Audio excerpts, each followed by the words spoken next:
You are listening to the People Centric podcast, where we talk through the toughest challenges that people face at work and give practical advice to fixing those challenges. Thanks for joining our movement to create workplaces that are happier, healthier, aligned, and empowered by putting people at the center of all that we do.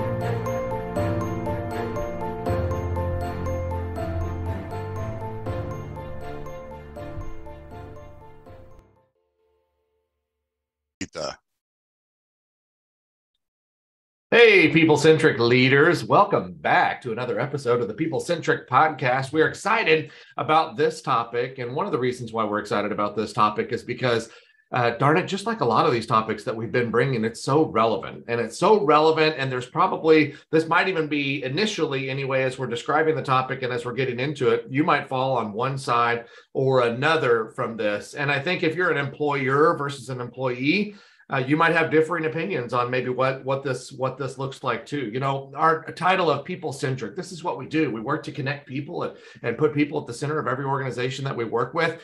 But over the past few years here, especially during COVID, it's this idea of maybe tech centric. I think Don just talked about this idea of tech centric here. How do I get creative with technology? Because people are working remotely. They're scattered about all over. In fact, some of you are probably hiring people that are no longer maybe even in the same city that you're operating in. They're remote as in different states. And we've got to get creative with tech. And many people added great tech to their offices to be able to Zoom, Teams, things like that to be able to communicate. But has that tech-centric kind of environment taken away from the people-centric flavor that we're hoping to be able to build within cultures and organizations that you're working so hard to be able to build within cultures and organizations across the country too. And so this topic was inspired by our own Bethany Taff. And she's going to share a story. Bethany, would you like to share the story of maybe how this happened? And it's funny, the lessons we learn, if you're parents of kids, the lessons we learn from our kids, and also the lessons we learn as parents from trying to parent our kids too. And it brings these epiphanies about. So anyway, Bethany, set the stage for us. Yeah. So this is, I was thinking about this the other day because my daughter, our oldest daughter is 7, and we got for her for Christmas one of those like kids Alexas. So they have all kinds of fun things. It's like set up so they can listen to music and they can listen to kids podcasts and like books and all kinds of stuff like that. They can ask Alexa all kinds of questions. So it's really entertaining, but it also has like the function to be able to set an alarm clock for them, which we thought, that'll be great. She could do that. And then we could set this alarm clock. It'll make it really efficient in the mornings, right? And she'll be able to get up, and it was helping sort of wake up our son, who's 5 too, in the next room. And so then they would wake up in the morning, and then like, I don't have to do it. And then they can just start getting ready, and then I can just start getting ready. And it sort of takes that piece out of it for us. But as a result too, Alexa became, no offense to Alexa, but it became a little bit of a problem for other reasons. And so we decided we needed to remove Alexa from her room. But that also meant that we no longer had the alarm clock option for her specifically, not to say that we couldn't get just a regular alarm clock, but we didn't have the alarm clock option available now for her. And so now waking up the kids is on me again, which as I went into it, I thought, okay, well, this takes me an extra step. It probably is going to take me a little bit longer to get them woken up. And so, but it was also something that as we made that change, it was a really good thing, because I think it was a point where I was missing out on an opportunity to connect with my kids first thing in the day and sort of set the stage for our communication and building on our relationship that day. And so it maybe takes a little bit longer, but it also was really good for us to be able to have that connection point. And so that was sort of the story of it, of not that we never will have a alarm clock for them ever again, but at least right now in this season, it's really good for us to be able to have that. And so that's something that we would have maybe missed out on before, just by trying to make our morning maybe more efficient. And so it was sort of this moment of maybe that's not always better sometimes. And I think that translates to organizations, and especially to what Matt was saying over the last couple of years of we have tried to become really efficient. We have all of this technology and it's really awesome and it can be really awesome. But sometimes we also are going to miss out on the people connections if we're not careful too. And there are times that maybe should be prioritized. The Alexa people, let me just say, they're doing great with the marketing, because we refer to them like we had to take Alexa out of the room. It's like a person. It was a device. It's a digital device that you took out, but we get so attached. Like they're killing it on the marketing side over there. And Amazon wasn't listening in, but they did call Bethany the next day and say, "Hey, we noticed that you've moved the device." Notice that you have removed the device. That voice is Don Harkey. We'll introduce the team here. We do have the full team today. Don Harkey. Don, I know you're a big fan of all the technology stuff, right? I do love the technology stuff, and I don't know if that's so much my engineering background from that, maybe a little bit, but more so because I use the technology to help make up for my own inadequacies in terms of organization. Like I need the help. I need the assistance. So yes, I'm a big fan of technology and automation for sure. Yeah. Also, with this Diana royalty, Diana, do you have one of these, by the way? Let's just take a poll. Do you have one of these, and how do you use it?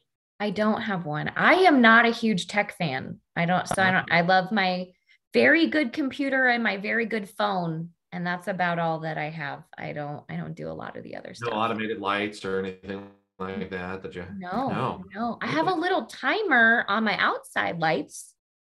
That probably doesn't count. Timer? Like you have to dial it up and plug it in? It's digital, but you do have to push the button to get it to the right time. So you have to push it 6 it's digital. But yeah. So would you say you're probably the least techie person in the greater Seattle area then? I don't know. I've heard that a lot of Gen Z are pushing back against even smartphones. So maybe not. I don't know. Well, speaking for my 18-year-old son, that is not true. That's not true at all. But that's my own poll. Also, Stephanie Anderson. Stephanie, how about you? Do you have one of these devices? And if so, what's your favorite command? I do not have one. Yeah, I know. You're surprised. I don't. I will say this is one of those things that kind of freaks me out. And so I never got one. Maybe I'm on the conspiracy theory side of this, of they're already doing geofencing marketing ads to me. I don't need them listening to all the rest of my stuff. And so we never got one. And now we've lived without one and our lives are fine. So we probably will never get one. And honestly, kind of same today, we don't have even a super high tech home. We have our laptops and our phones and personal devices and things like that. But otherwise, I turn on my light switches just like everybody else every day. And I set my thermostat the old fashioned way. I'm sorry, I didn't mean to cut you off, Matt. I automated my mom's house for Christmas a couple of years ago, and she loves it. She loves it. She can turn on the lights in different places. She's got a house in the basement. Sometimes my brother will be over and he'll be down watching TV in the basement. She can intercom from the kitchen down below. She does her shopping list on it so that when she goes shopping, she just collects all the stuff that you need whenever you do stuff. She automates the outside. We did to the outside of her house this year. She just loves it. She did not think she would like it, and she loves it. So that's my argument for Stephanie and Diana and Bethany to jump in. Yeah. Both feet. And I think that reminds me a lot of the Jetsons. And so there's some love in that thought. That would be nice. But I think for me, I'm maybe more even in the camp Diana was talking about. I'm not a Gen Zer, but I share some of their sentiments of if I could chuck my phone into the ocean, and if we could all do that collectively and just go back to leaving each other voicemails on an answering machine, that would be so nice. There are so many moments where I'm too reachable and I don't want this anymore. And there are too many platforms to check. The number of ways things that I have to check to see if people have messaged me is just too much some days. I watch 90s movies and think, I wish I still had an answering machine. I could just leave and not think about any of it.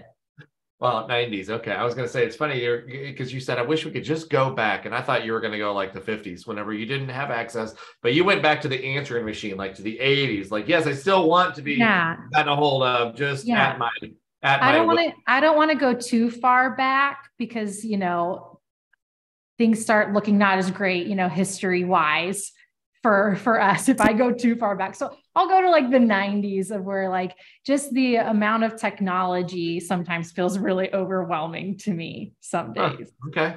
Well, I'm envisioning now Diana and Stephanie are the two that actually get up and turn the channels on their console TVs too, if they wanted to change programming and watch what they're, you're like, some technologies. Okay. No, I get it.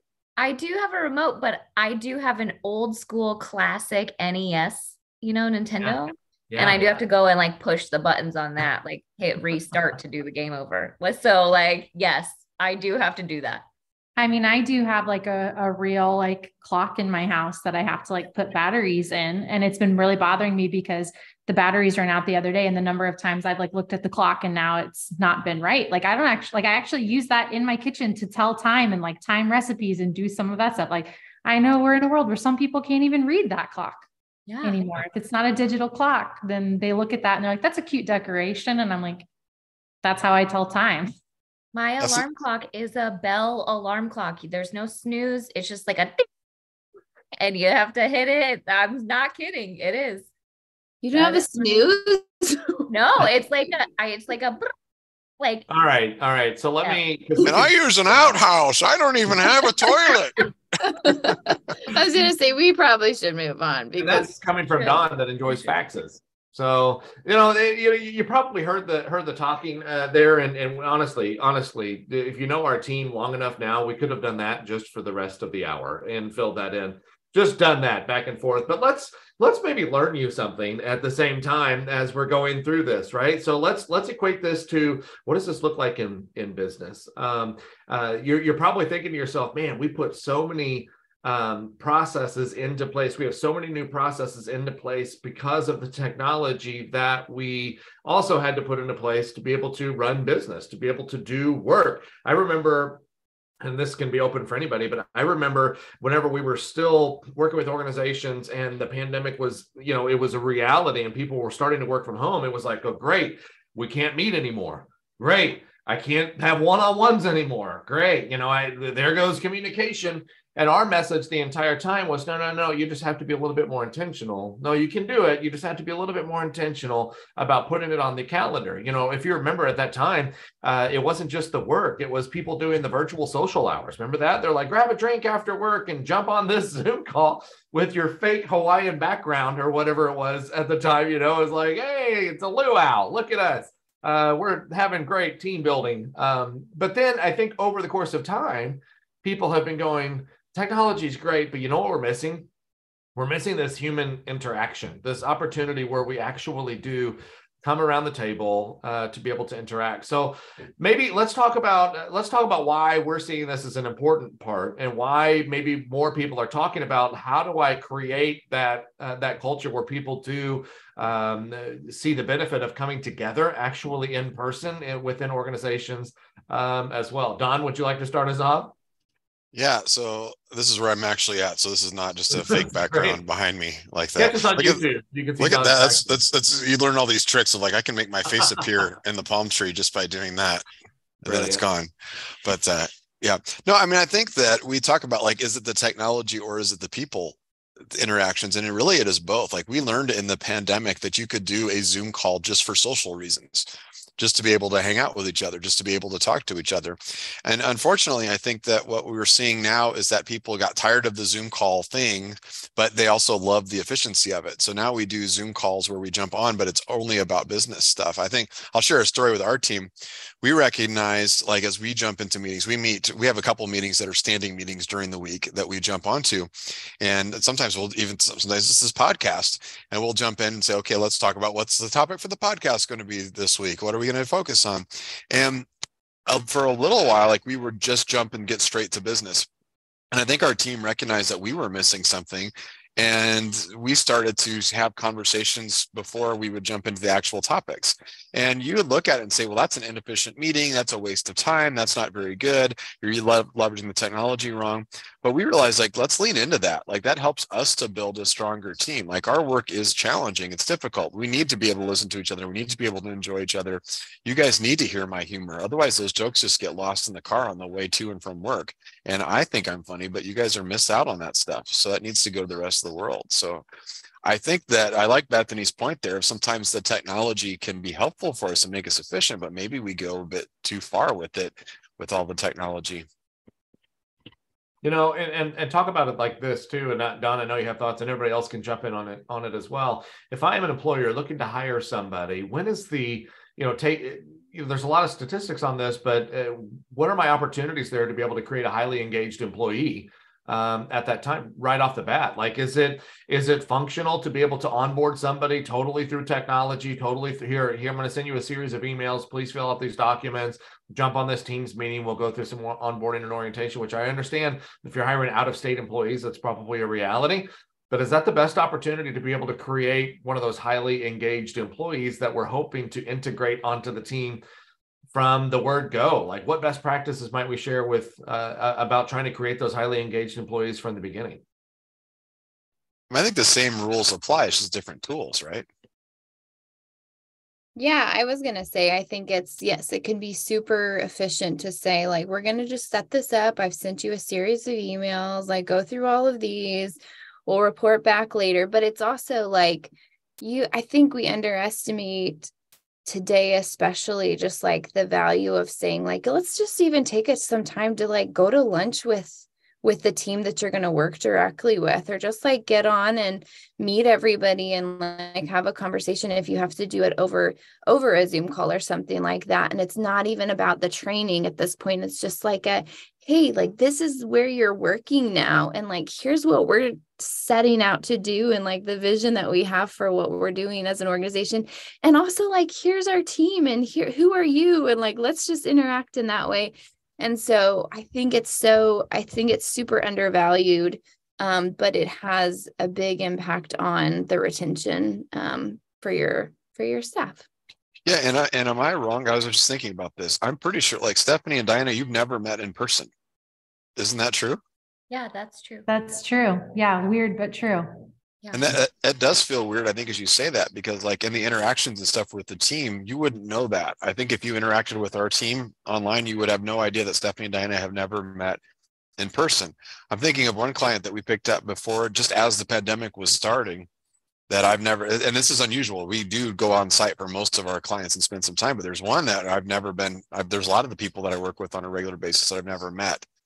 So you have to be, like Bethany said, you have to be deliberate about forming those relationships, right? That is part of work. Forming relationships with each other is part of work. I know that's not an efficient thing. You can't put that on the P&L, productivity and all that kind of stuff, but those relationships do have an impact, positive impact on productivity long-term, even if they're not short-term. Yeah, like yesterday, Stephanie called me to talk about work, and we talked about work for a significant amount of time. But I think we spent just as much time talking about other things. We just sort of meandered. We talked about politics. We talked about Springfield. We talked about supplements. I mean, we just sort of like weirdly derailed into all these different topics.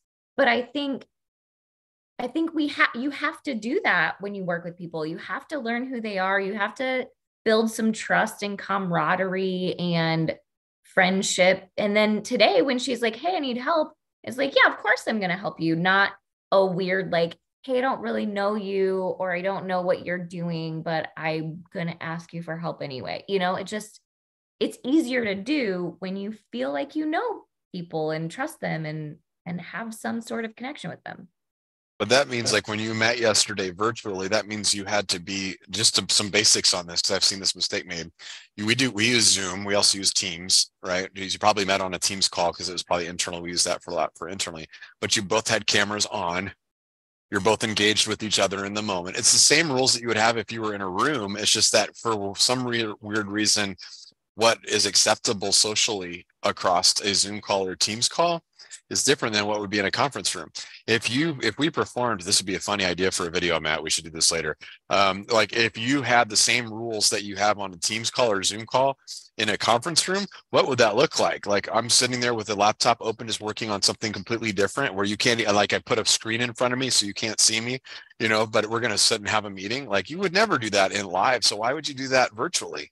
Like you need to have where your camera's on so you can see the expressions, you can see the responses, so you can communicate. Most of our communication one-to-one comes from not the verb things we say, but by the other things we do, the nonverbals, the body language, those types of things. Yeah. And in that same call, at some point, Bethany like walked around Stephanie's desk and like hung out in the background too.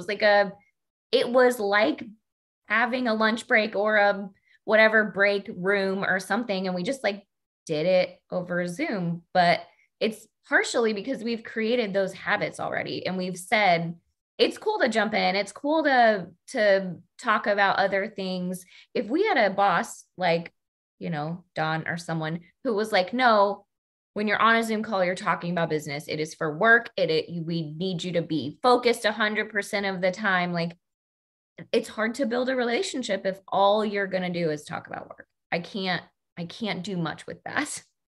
Yeah. I'm going to echo that. Like Dan and I got a lot done yesterday, but we also got to like build some relationship with each other and like recognizing, like, someone said it earlier, and I'm sorry, I can't remember which person actually said this, but like, are we losing that human connection kind of at the cost of being ultra efficient sometimes? And, we were even thinking about just lots of different clients that we worked with where we realized, they kind of put some of these weird practices in place. Maybe it came out of COVID that they still are doing because they found it was really effective, but it kind of squashes like that healthy team culture and collaboration. We talked about like not having cameras on for Zoom calls, which I get. Sometimes you're just like having a rough day or you're sick or something and you can't have your camera on. But I think we've all been on one of those calls. I mean, I've done one recently where out of like 10 people on the call, it was me and one other person with their cameras on. It was meant to be like a collaborative brainstorming time. It felt really, really hard to get new ideas out when we couldn't see each other and you couldn't see like those nonverbals in the communication. Or we have other clients we worked with who still, everyone's sitting in their own individual office or cubicle for a Zoom meeting, even though physically we're all a couple feet from each other. And again, get where that came from COVID. But now we're looking at it and saying to them like, hey, do you think that's having an impact on your meetings and the collaboration? And again, usually it's very highly effective. They can have more meetings in a day. They can maybe quote unquote accomplish more, but their team dynamic is really suffering because of it. I think if they could get people together, because I think what we're seeing with some of those clients too is they're jamming so many meetings in, there's actually no room for the interpersonal connection anymore. We've become so efficient. We've eliminated any human connection. And that's when you get on calls. And if somebody's joking around in the first minute or two, you'll have somebody go, so are we going to get this meeting started or not? Yeah. And recognizing like, we might never do that in real life and in person, or if we weren't trying to be so efficient, we might leave more room for that. Yeah. Yeah. And then another example too, that I think that some people have gotten into is, just like, because we have these really awesome tools and we use Microsoft Teams. And so we use that to keep track of like client notes and meeting notes or updates on things or things like that. And it's awesome. And we can communicate a lot and super effectively that way. But we also prioritize having like a team meeting at the beginning of every week to talk about some of the updates and to think more strategically about like next steps that we need to take and things like that. And some of that gets missed, I think, if people say, okay, we're fully just going to go to this tool and say, we're only going to put all of those updates and all of that information in here. And it's just up to you to go read all of that. And then we're never going to have a conversation about it. And so I think that there are things like that are really missed, that there's other examples of that for organizations where they've swung really hard one way or the other, where they're like, we only do meetings and we don't have any systems or places to put that information, or we only use this tool and we never talk about it outside of that. And I think that it's a mistake both ways. Most of the time, there's probably a little bit of the in between where it's like, no, you really need to have some of those technologies and some of those systems in place, but you also need to be able to have places prioritized to have conversations as well. So yeah, and personal conversations, like conversations that are just mean, like, how are you? Are you okay? Like, we train managers to ask those questions on a regular basis, and not just like, what are you doing right now so I can judge your productivity, but just like, how are you doing as a person? Like, how does that connect? For one thing is it helps you to connect with the other person, but it helps them to connect and feel cared for at work too. So then you know that you've got each other's back, just like Stephanie brought up earlier, those conversations that you had with Diana yesterday, and you both connected, that helps you to be able to collaborate better in the future. Oftentimes, like, we'll do retreats with people, and this is not even a technology option, and we'll say, okay, we're going to do this retreat and we're going to have lunch in the middle of it. And sometimes management, like the top management, will push us to say, all right, we'll do a working lunch. Like, we're going to bring lunch in and everybody can grab their plate, fill up their plate, and we'll keep on going. Like, we just got to keep working through it. And a lot of times, especially if it's a longer session, we will push back on that and say, no, we're gonna take a good at least a half an hour, if not an hour, to just eat and just reflect and take a minute. And what we'll see, especially like for strategic planning, is a really good example. If we're doing an all-day strategic planning session, we will lean in hard on the lunch thing and say, like, no, we need time to unplug. Is the afternoon is more efficient when you take that time. You think you're being efficient. You know, we've talked about time management before, and the idea, like, you got to take breaks and you got to take step away. You got to allow your mind to go in a different spot. But you can be more, it feels like you're going to be less efficient if you don't work through lunch, but you're going to actually be more efficient. I think the other example too, Bethany, going back to your point about like the Teams calls and all of that. I think the other one is emails. It's been around for a long time. How many times it's easier and more efficient if Matt ticks me off about something for me to fire an email to him. Plus, I can select my font sizes and colors more carefully, and the memes that I want to send him that accurately reflect the emotions that I'm feeling at the moment. But it's probably better just to call. Or if there's a complex topic, Diana and I had one yesterday. We were talking about a client that we were working with, and we were kind of going back and forth in Teams, and we did it about 2 or 3 times. And then I think we both hit the call button at the same time, because we were just about like, we just got to talk about this. We could keep doing this for forever. Let's jump into it. And it made it more, that one did make it more efficient for us than writing it back and forth. But it also did help us to collaborate better. So it's not about the technology, and it's not about just the people. It's about how those two things mold together, I think.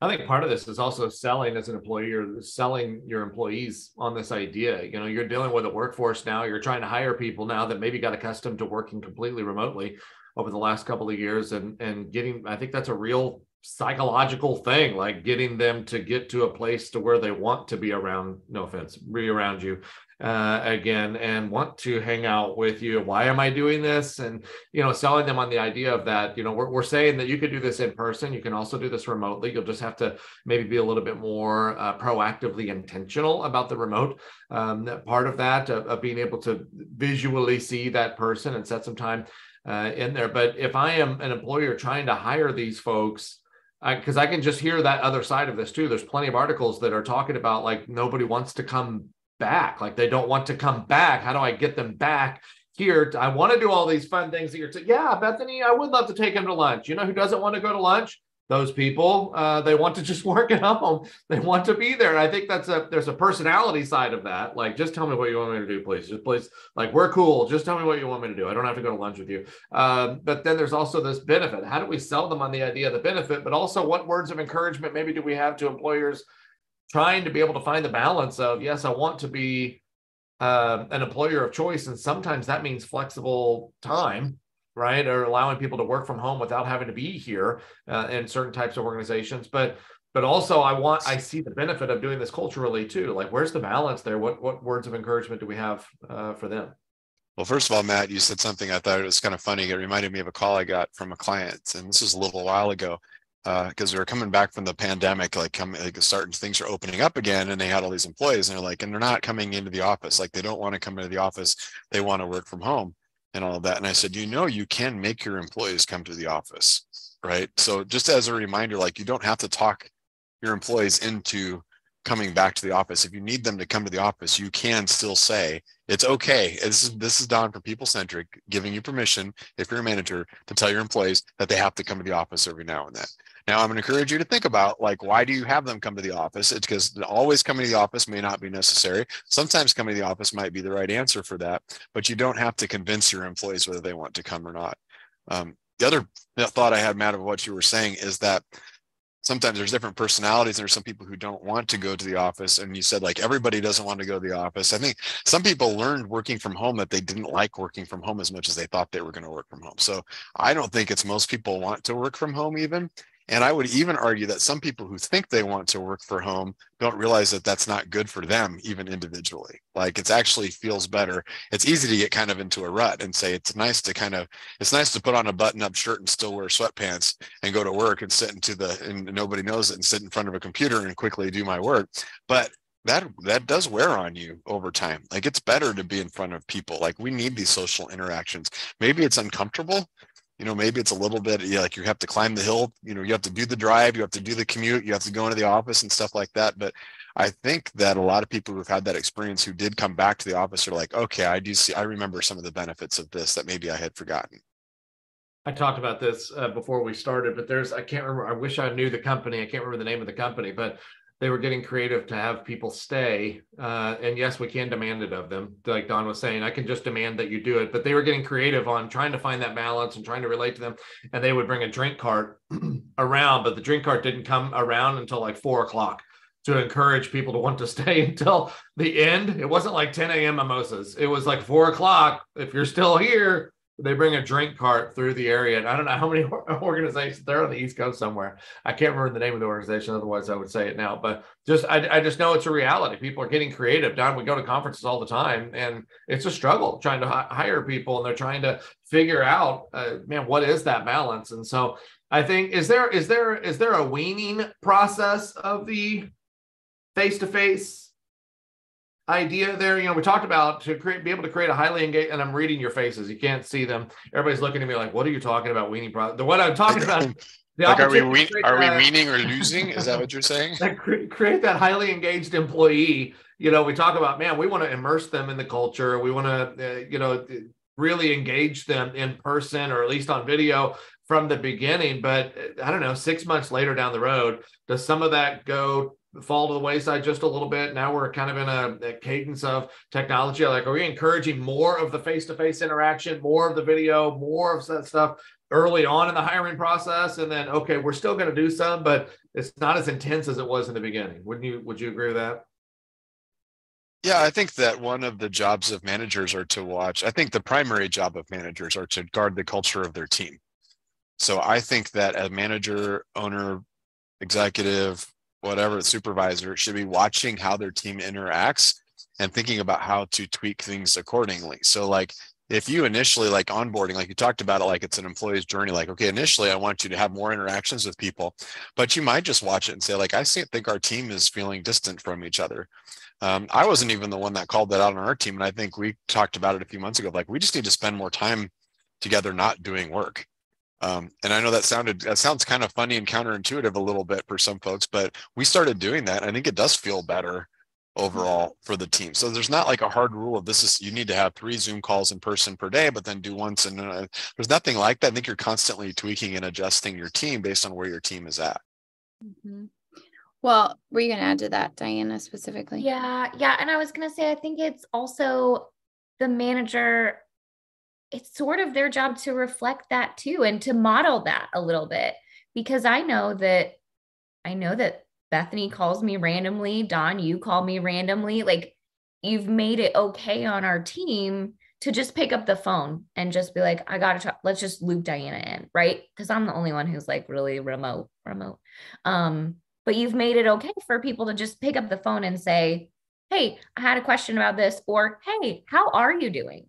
Like, both of those comments and calls are good in our team and okay on our team. So everyone here models it for new people and models it for each other. And we are intentional about it. And I think just integrating that sort of behavior in is important. Yeah. And I was going to go back to even my example, like with my daughter and Alexa, is like when you talk about like weaning back to certain, like, just like we're doing less Zoom calls or whatever as we would be at the beginning. I think it's like even in that situation, it was an acknowledgement of like, okay, we did this. And it was like, we were seeing like negative effects without going into all the details of like, not only was it like, okay, she's waking up on her own to get ready for the day, but then she was more likely to go into her room and close the door and not spend time with even her little brother or us, or we didn't know what all she was listening to all the time, even though there's like a certain level of controls that are happening on that. You know what I mean? And so to us, it was like, okay, we're not going to get rid of this technology necessarily, but we're going to put it in a place where we all have access to it and we can all enjoy it together. So it wasn't even that, but it was like, okay, so I'm going to have that personal connection with her. And then over time, like we probably will back off of some of that, or she will grow into being able to take on like using more technology, or we might be, she's going to have to be able to wake up at a certain point on her own. So we'll give her like something, whether it's an alarm clock or something else, to be able to like wake up on her own. So to your point, I think it's like, it goes back to that kind of example too, of like, yeah, we're seeing like we had to make some adjustments because we're maybe not there yet, or we're not ready for her to have full access to that. And I think similarly, what you're saying, Matt, is like, yeah, at the beginning of a employee's life cycle, like we do need to have a lot of touch points and a lot more personal interactions, because it's going to set a better foundation for that employee's success in the organization too. It reminds me of a recent episode of Ted Lasso where they were getting ready for the season. I'll try not to blow it if you're watching this, but they're two different teams, right? And Ted Lasso is the coach. He's the very people-centric coach. I would say that watching that, if you haven't watched that before, he's a very people-centric leader. You can see the way he approaches it. And they're showing him leading the team, and they're showing their competition leading the team very differently. And the competition, it's like practice. We got to get ready for the team. And it's just hardcore and all the other things. And then Ted Lasso's over here and they're doing the practice and they're working hard. And there's a moment where like the team's just not quite clicking. So they go on a field trip, and it's like the general manager is like, well, where are they? They should be practicing. And he's like, no, they're like touring the sewer systems in England or something like that. And he's like, why are you doing that? But it really clicked because he recognized, looking around the team, that if you look bigger picture, I needed to bring them together in terms of what we're doing. And it's the same kind of a thing. Like your goal, Bethany, for your family isn't to get the kids to school as quickly and efficiently as possible. Your goal is to enjoy each other and to develop each other and to learn from each other. And that's the lesson learned. And sometimes I think we take our eye off the ball saying, yeah, we can do it this way, and it would be faster to do it that way, but it's not always better to do it that way. Yeah. And what I'd add to that of like, I think it's just so important you're communicating that why to the team if you're making changes to when or where they're working or how you guys are working. It's, we're all working with adults.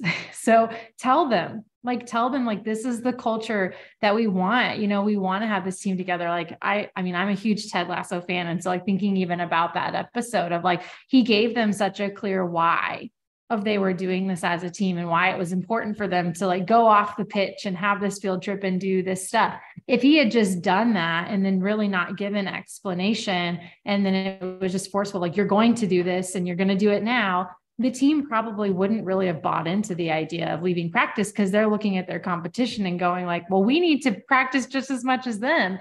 So it's really communicating that why to your team too, of like, hey, if we're going to bring you back to the office, it's because we want a culture where there's the human interaction, where there's the people, we believe we collaborate better, when we're here. And so we may give you some flexibility to work from home on days, if you have a job that you really need time and little interruptions to do that, but there are going to be some things we have you here for, or we're going to have our cameras on for Zoom meetings, because this is how the culture that we want, of just really sharing that with people and honestly allowing them to get behind it, allowing them to support the culture that you're wanting to build. Or it helps them see like, hey, like maybe that's not what I want. Yeah. And then they can make their choice too. Yeah, I like that point. I think that's really good, because then even in like my story too, it was like we had to make sure, like, how do we, like, I'm going to communicate this to our daughter to help her see that, like, if this is not your fault, this was probably our fault, actually.